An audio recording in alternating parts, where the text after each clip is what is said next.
तो हमें शदीद तकलीफ है कतर की मुसलमान हुकूमत से और सऊदी मुसलमान हुकूमत से। तुम लोगों ने ट्रंप इस्लाम के दुश्मन को इज्जत देकर इस्लाम की साख को कमजोर करके पेश किया। तुमने दुनिया के सामने ये पेश किया कि इस्लाम का मरकज मक्का मदीना इतना कमजोर है कि मुसलमानों को लताड़ कर भी कोई आए तो उसको इज्जत का ताज पहनाया जाएगा। तुम्हें चाहिए था कि जूते मारकर उस बेईमान को वापस भगा देते और कह देते पाकिस्तान डर सकता है। तो तुम तो तेल वाले हो, पेट्रोल वाले हो, पैसे वाले हो, सब कुछ वाले हो, तुम क्यों नहीं डर सकते?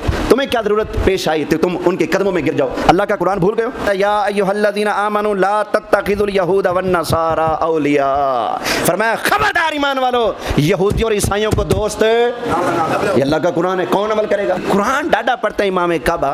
इमाम काबा से फरमाए ना, इस आयत का तर्जमा भी सुनाए अपनी हुकूमत को, चश्मा आ जाए। मजे में मजा हो जाएगा जब इमाम काबा हुकूमत वक्त को कहे कि तुमने ट्रंप का इस्तेकबाल अपनी नौजवान लड़कियां नंगियां करके करवाया, जहाज देकर जिसके अंदर लैट्रिन भी सोने की बनी है वो देकर तुमने अमेरिकी सदर को खुश करने की कोशिश की। कुरान तो ये कहता है, इमाम काबा अगर ये जुर्रत करे तो मजा ना आ जाए? शरीयत से उन्हें कोई गर्ज नहीं।